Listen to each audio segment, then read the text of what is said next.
Hey everybody, welcome to J&J On Jazz, powered by Jazzwire. This is my friend Jeff, who drinks 6 cups of coffee every day. Every day. And this is my friend James. He told me last week he had a nitro cold brew and it almost put him in the hospital with heart palpitations. So, use your accelerants wisely. All right. Well, here's what we wanted.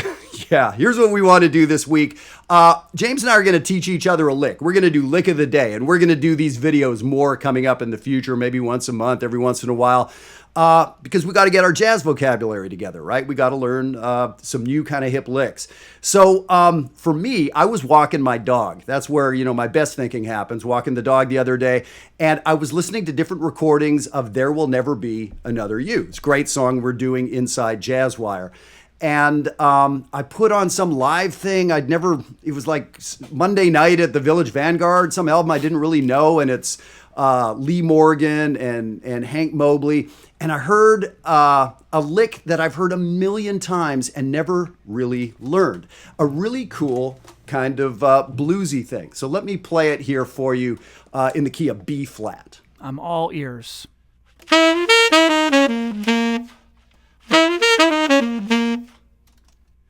That is the lick. And I've heard it a million times, and it was cool. I heard Hank Mobley play it over that first major chord in the song. And that's something that people at Jazzwire have been asking about, like, how do we sound bluesy? And how do people sound bluesy on a major chord? That doesn't quite make sense, right?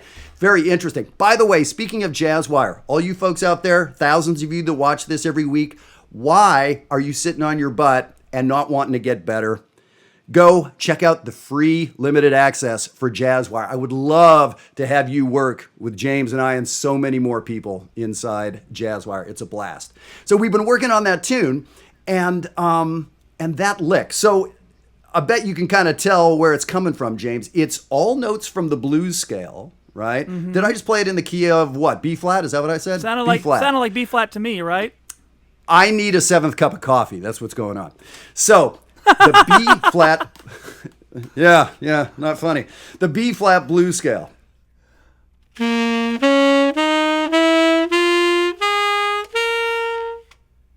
So it doesn't even use all of those notes. It only uses the first 5 notes. So it starts out as a half step approach to the 5th. So we could say flat 5 to the 5 or sharp 4 to the 5 up to the root.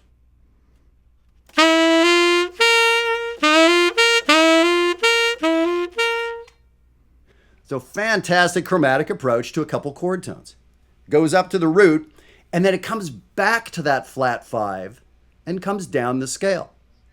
So in the key of B flat, E, F, B flat, E, E flat, D flat, B flat, comes down the blues scale.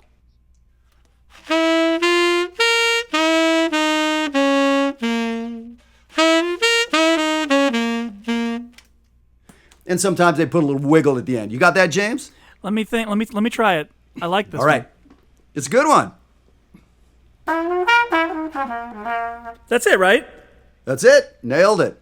And man, for me, I've heard that for decades, right? It's just one of those things like saying, how's it going, right? Like we hear all the greats playing that. I'm not going to say it's a Hank Mobley lick because I guarantee it was played 30 years before he came around to it. Sure. But such a great classic lick. And the thing is, I heard him play it over a major 7 chord. But of course, it's more of a bluesy dominant lick, and it works great over minor chords. So like, holy cow, what a really usable lick. So let me do this. I'm just going to play a chorus of blues a cappella, and I'm going to play it in there a couple times. And the cool thing is, especially on the blues, you can just keep playing it over in the tonic key. So even when the chord change goes to the 4 chord or on the 2-5-1 at the end of the blues, it still works over all those places. And by the way, for those of you that aren't quite sure, I went kind of fast there, 2-5-1 at the end of the blues, what? Well, that is what we do at Jazzwire. Don't feel like you have to get ready to come into Jazzwire. Get ready to do the free trial. Our job is to get you understanding this stuff. So don't ever feel alienated at all. So let me just play a little bit of blues for you here. 1, 2, 1.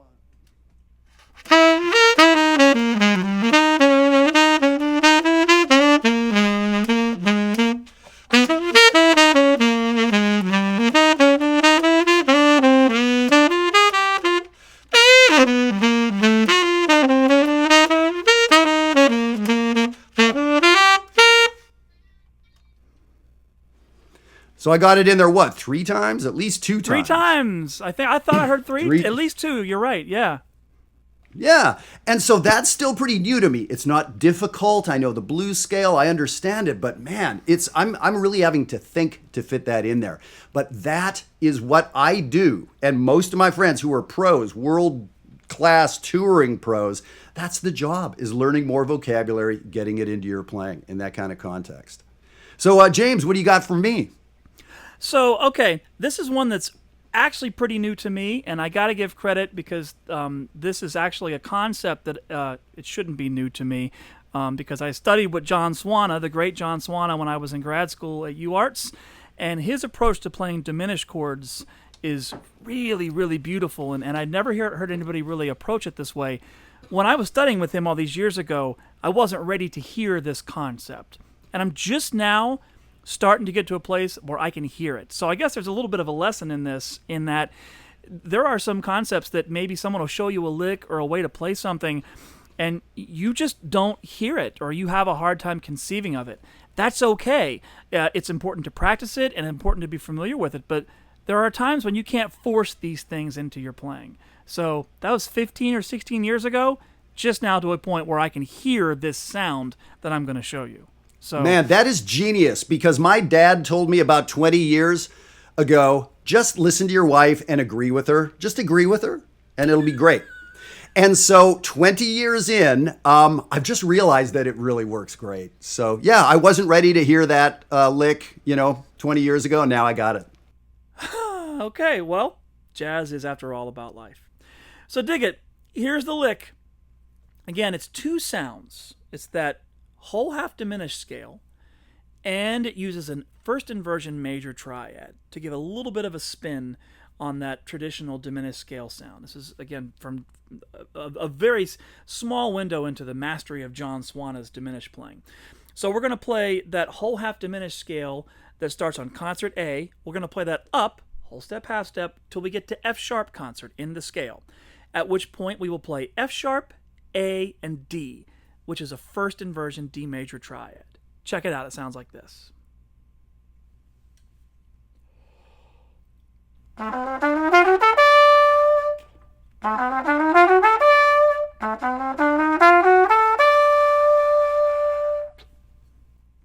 Kind of a neat sound, right?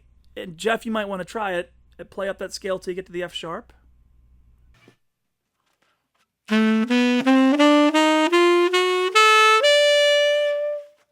Yeah, man. Wow. Yeah. We can take it a step further, and we can play another first inversion major triad that's in that scale down a minor third. Okay, so we'll play up the same scale, starting on concert A, get to F sharp, and we're going to play a D first inversion major triad, just like we did. Then we'll go down a minor third and play a first inversion B, B as in boy, minor triad, a major triad in first inversion. Check it out.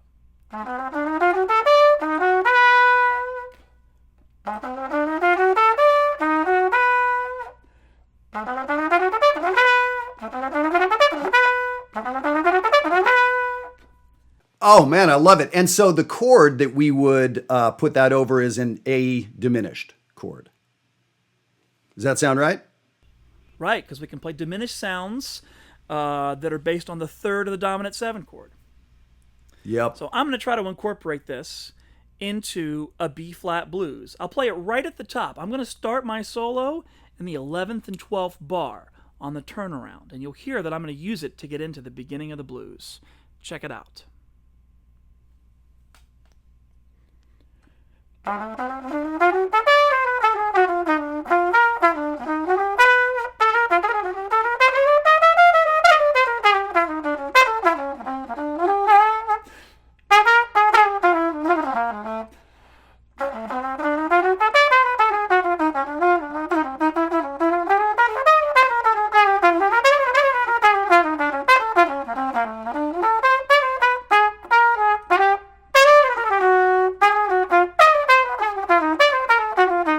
Yeah, so how diminished sounds connect to dominant. So that is a ton.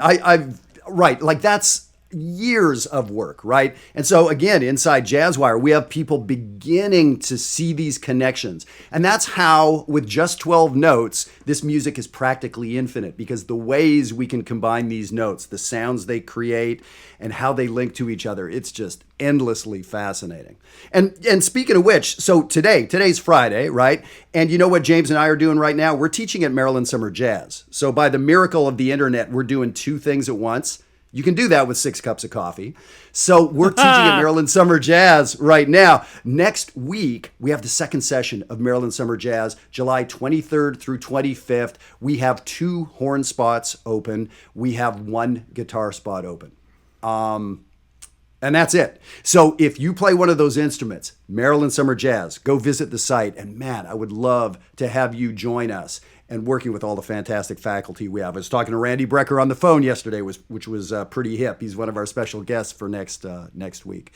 So I hope you guys will join us for that. So yeah, James mentioned we're going to have all this stuff written down. So that first simpler blues lick I had, this more interesting angular diminished, which is also a dominant lick. So sign up, send us an email here, and we will send you this stuff free, never any charge.